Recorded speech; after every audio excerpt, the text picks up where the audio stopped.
subatomic particles. We've looked at paper plate models of atoms, and now we're going to draw a picture of those paper plate models.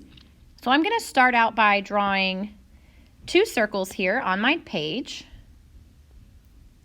And if you remember those paper plate models, we saw some beads that were in the center. So I'm going to go ahead and draw 9 circles in the center of this picture.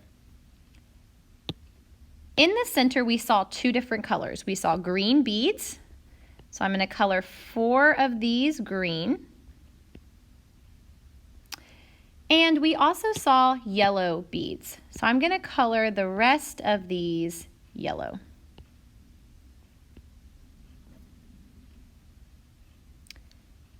Outside of the middle, we saw red beads. Remember, the red beads were much smaller than the green and the yellow. When we talked about patterns that we noticed about each of the different paper plate models, we noticed that the green beads and the red beads were equal. So I have 4 green beads here in the center of this picture, which means I'm also going to draw 4 red beads.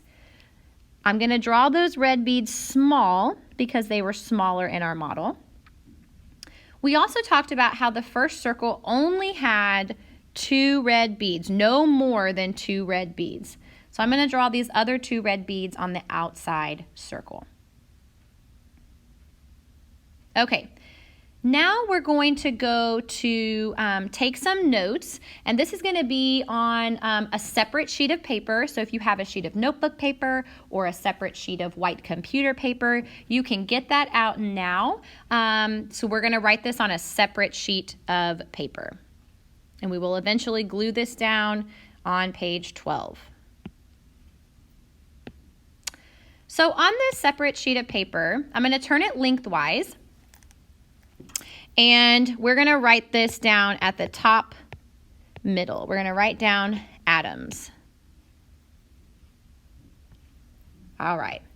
So when we're looking at atoms, atoms are teeny, teeny, teeny, teeny, tiny little things that are the building block of all matter. So I'm going to write the building block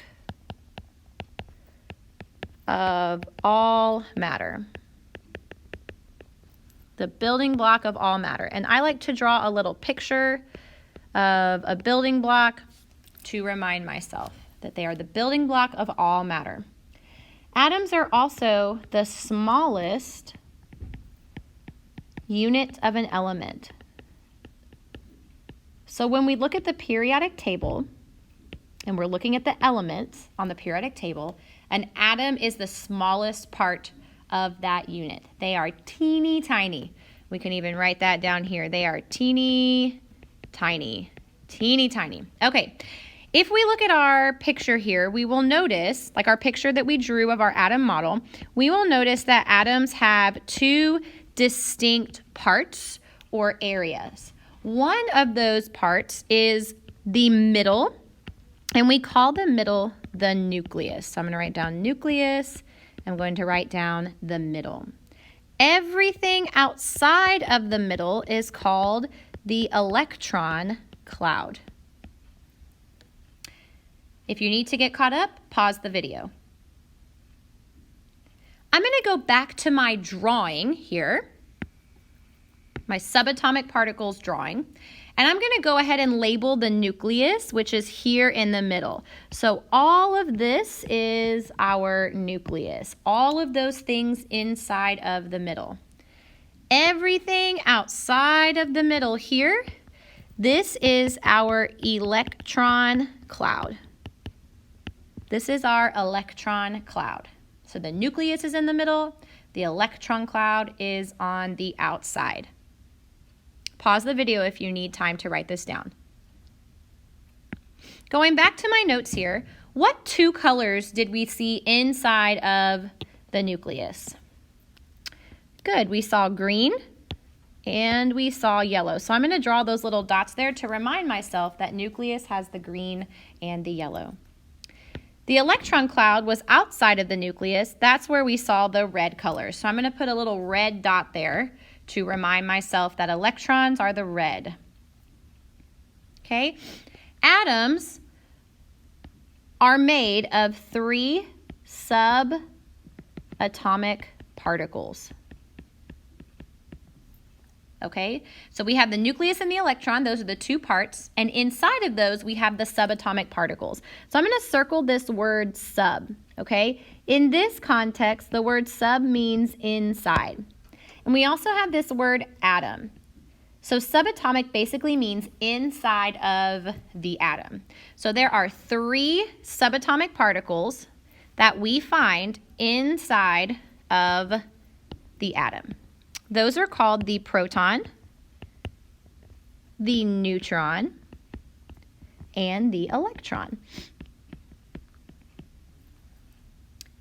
There are a few facts that we need to know about protons, neutrons, and electrons, okay? So let's start off. The protons are represented by our green beads on our paper plate model. So I'm going to draw a green box around protons so that when we talk about protons, we know that protons mean that it's the green beads we are talking about. Neutrons, I'm going to color yellow. That's my yellow beads.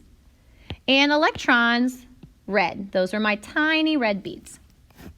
Okay, let's look at protons. So protons have a charge. And if you're thinking of color, like a green color, protons have a positive charge. That's why we chose green to represent protons. They have a positive charge. So if I were to give a proton an emoji, it would be like a smiley face emoji. They are very happy. They are positive. Protons are located in the nucleus. Remember, that's the middle of the atom. So if we look at our picture, then we know that the green was in the middle. That's our nucleus. Protons also have a mass, how much space they take up. Notice those green beads that we looked at. Those were bigger. So we say that protons have a mass of 1 AMU, 1 atomic mass unit. AMU is the unit that we use to measure mass in an atom. Remember that atoms are teeny tiny, so we have to use a small unit to be able to measure them. Okay, neutrons. The charge of a neutron is neutral. It's yellow, it's in the middle. So neutral means 0 or no charge at all. No charge. So if we were to use an emoji, we could use like a straight face that's kind of in the middle, doesn't really care. The location of our neutron is also in the nucleus. So we saw it in the middle, it is in the nucleus. Now let's look at the mass of a neutron. If you remember looking at those paper plates, you remember and notice that the green beads and the yellow beads were the exact same size. So if our green beads, our protons, had a mass of 1 AMU, what do you think the mass of a neutron would be? Good, it is also 1 AMU. Last one is electron. What do you think the charge of an electron would be? Yep, if you said negative, you are correct. So if we're looking at an emoji for an electron, maybe we could do like a sad, angry face that's negative. The location of an electron, we can say that it's located in 3 different areas. We can say that it is outside the nucleus. We can say that it is located in the electron cloud. And we can say that it is located on energy levels. Now, the mass of an electron is unique. Notice that those red beads are really, really small. They're much smaller than our proton and our neutron. So that means that the mass of an electron is going to be smaller than 1. The mass of an electron is actually so small, it is about 0 AMU. It is almost nothing. It is a fraction of the mass of a proton and a neutron. So it is almost 0 AMU. It is almost 0. Pause the video if you need to keep up writing. let's go back to our picture of our subatomic particle.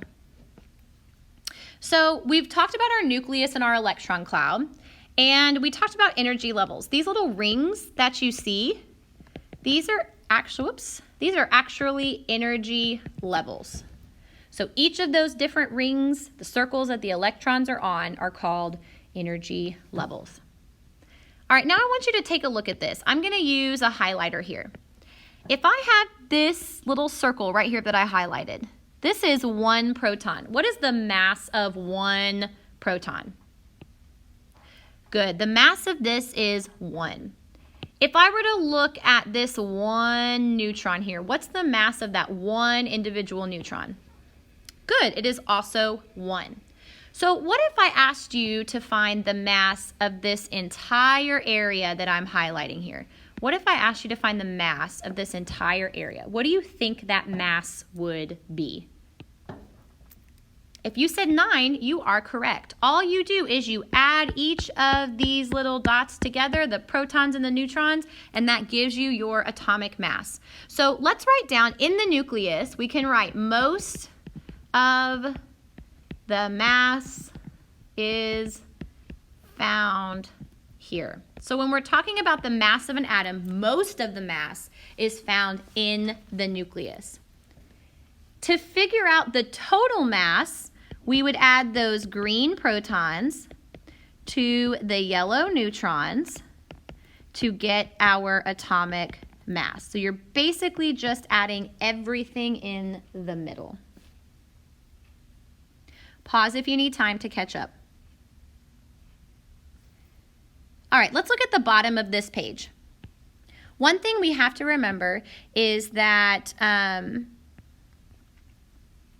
let's erase this. Okay, is that most of an atom is made of empty space. Most of an atom is made of empty space. That means that all of those particles are spaced out quite a bit. There's a lot of open space with nothing in it in an atom. Just something for you to kind of keep in mind. Okay, let's review what we talked about. Let's look at the proton. The protons are positive. They're found in the nucleus, and they have a mass of 1 AMU. So I'm going to outline proton in green, so I remember that's my green beads. Guys, this page is going to be a great summary for you to use and reference throughout this unit. One thing we also need to know is that protons identify an atom. It is like your lunch number. Your lunch number identifies you from everybody else at the school. Okay, it is unique to you and you are the only one that has it. Let's look at neutrons. Remember we said neutrons are neutral. That means no charge. They are found in the nucleus and they have a mass of 1 AMU. Okay, I'm going to outline this in yellow because yellow was our neutron. And I'm going to add here at the bottom of this that the neutrons only add mass. So they don't have a charge, but they do add to the mass of the atom. Our last one is our electron. They are negatively charged. They're found in the electron cloud. Remember, that's outside of the nucleus. And they have a mass of about 0 AMU. And I'm going to outline electron in red because that is the color we are using to represent electrons. One thing we need to remember about electrons is that they are too tiny to weigh. Remember we said their mass is so small it's almost nothing. And they must equal protons. And we're going to talk more about that next class. When you are done, make sure that you have all of this information written on page 9. You can take your notes graphic organizer that we just did and glue that on page 12.